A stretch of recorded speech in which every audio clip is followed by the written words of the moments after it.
Once in a while, there comes a movie that speaks for a generation,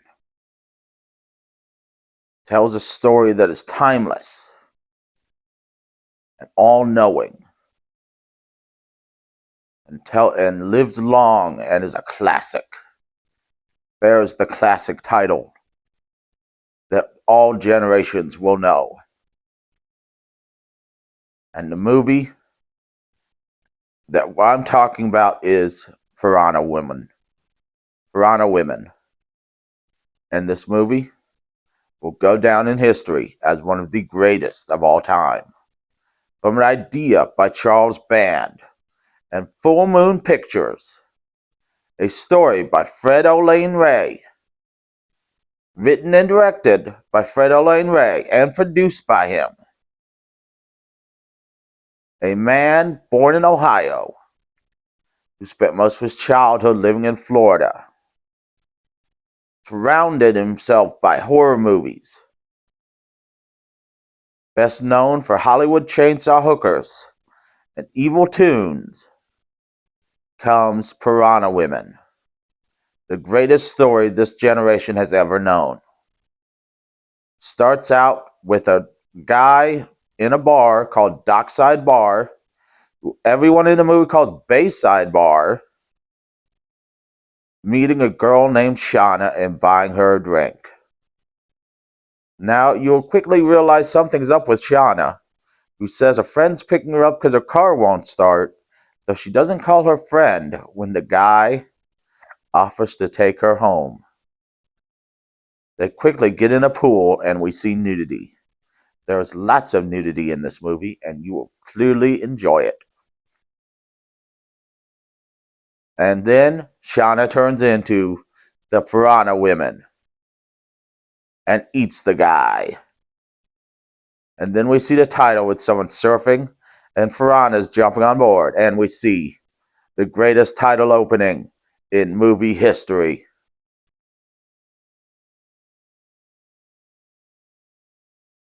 Then we meet our two leads. Jeff, a businessman who we later learn is in the duty of selling garbage receptacles to corporations, maybe? I don't know. He has to write a report on them, so maybe he's selling them to trash people? Cities? I don't know. I didn't know you actually had to sell garbage receptacles to cities. I thought you just said, hey, this is a garbage receptacle. Buy it, because it's where you put garbage in. So, no. And Lexi, who is dying of an unknown disease that she is apparently dying from. And we never know the disease because apparently real diseases cost money to say. And this movie has no money.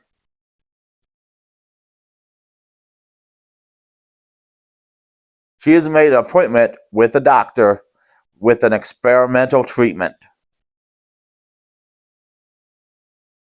Jeff soon goes to work. And Richard, our main character's name is Richard, not Jeff.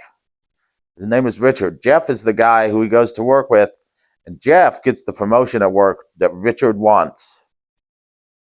Though Jeff just copies all his stuff from the internet because that's what we all should do. Richard is mad.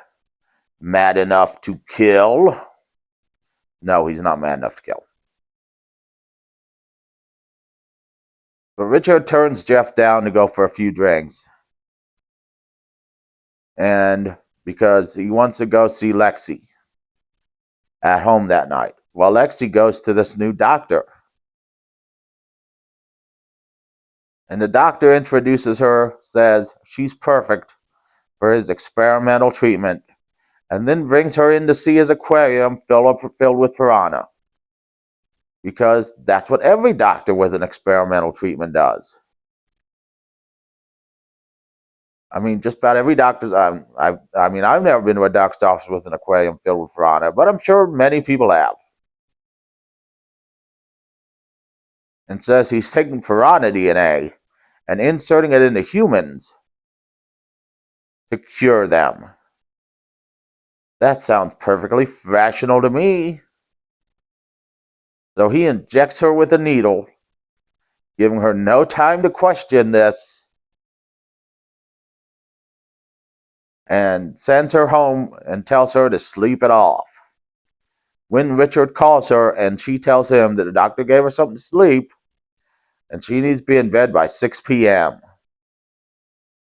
Richard then takes Jeff up on that drink for the night, which Jeff offers to pay for with his big raise he got for his promotion. And they go out to the Dockside Bar, which they again call the Bayside Bar. Apparently, this bar has many names. It's the Many Name Bar. It's on a beach, so who cares what it's called? It's a bar on a beach. Run by a fat guy in a Hawaiian shirt. It could be ran by me then.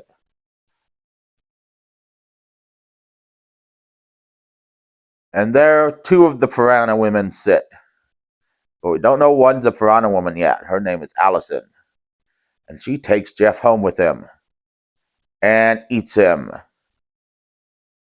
She even has teeth on her boobies.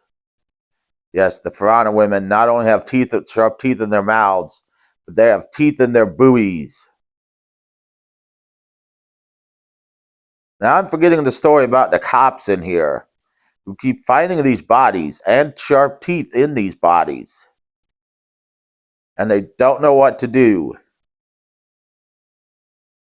Because they're like, they can't be piranha teeth. Even though there's so many of them and they're so tiny and sharp. They think it's sharks or a serial killer.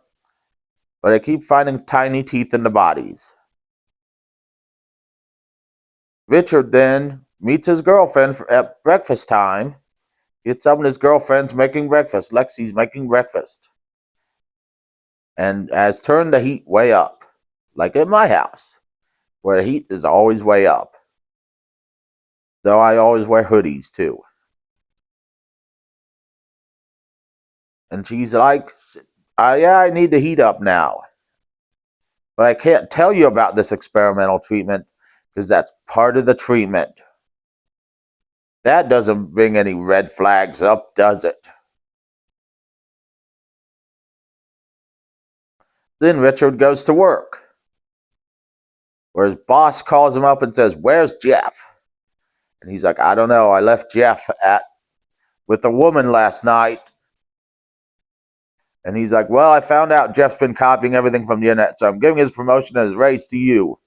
And then Richard immediately gets called by the cops, who bring him in and go, "Jeff's dead. And we called your boss, and he said he gave his promotion to you." Even though his boss called him like 30 seconds before the cops called him. So I don't know how that happened, but this is Piranha Woman. This is a classic. This is classic movie storytelling. It has to move fast, and fast as lightning. It has to be kung fu fighting, fast as lightning. And then Richard has to go home and check on Lexi so he can get his story straight. But Lexi's gone. She's moved in with with her fellow Piranha women now. So Richard goes to the doctor, and the doctor's like, "I'm sorry, Richard, I can't help you. Contact Lexi." And then Richard looks at the giant-ass aquarium full of piranhas. And the doctor gives him away how to kill the piranhas with ordinary coolant. And then shows him out.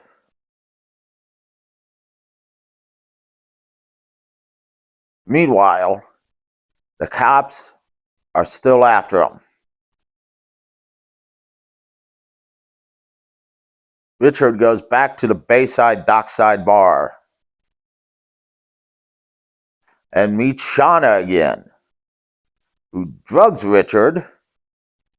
And then Richard meets up with Allison, who says that the only reason Richard is still alive is because Lexi forbid them from killing him. Tells Richard to leave town immediately. Like in a 1920s gangster movie, we're going to shoot up your house and kill your family, kill your neighbors, and eat your dog. He doesn't say all that, but you get the gist that she's going to eat his dog. Richard, refusing to leave town, goes to the cops, tells them to trace Lexi's phone, and go bust some heads. Cops go, no, she's in a treatment center. So Richard, doing the only thing a sane man would do at this point, wanting to keep his dog from being eaten, goes home and gets a gun. Only to find Shauna there, waiting with her teeth boobies, ready to eat him. But Richard guns her down in the street like a mad animal.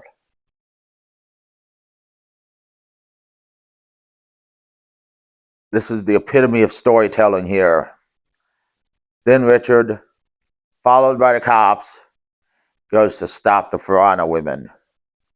He pours some coolant in their pool and shuts off their heat, leading to a confrontation with Allison, who he then throws in the pool and shoots. And there's a bunch of electricity at this point, because apparently when Piranha women hit a pool filled with coolant, a bunch of sparks fly because they've got electricity in their body. I mean, we all have electricity in our body, but apparently Piranha women plus electricity plus coolant means Piranha women with electricity in their body plus coolant in the water means electricity in the air. Sparks fly. And then she turns into a sea monster who then drowns. And then he finds Lexi and they go outside. And Lexi melts like the Wicked Witch of the West when the rain starts. And that's the end, except for the doctor showing a new patient his new treatment, leaving room for Piranha Women 2, the Piranhaing. That's just a working title right now. Me and Fred Lane Ray will work that title out. This movie was awesome. 13 out of 12 stars.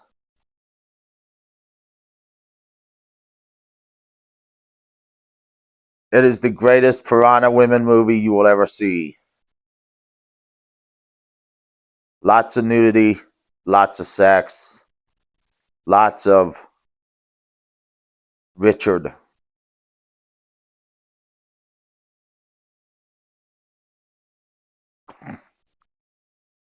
It is the greatest movie ever made and will forever change the way you look at movies. Fred Lane Ray is truly a genius.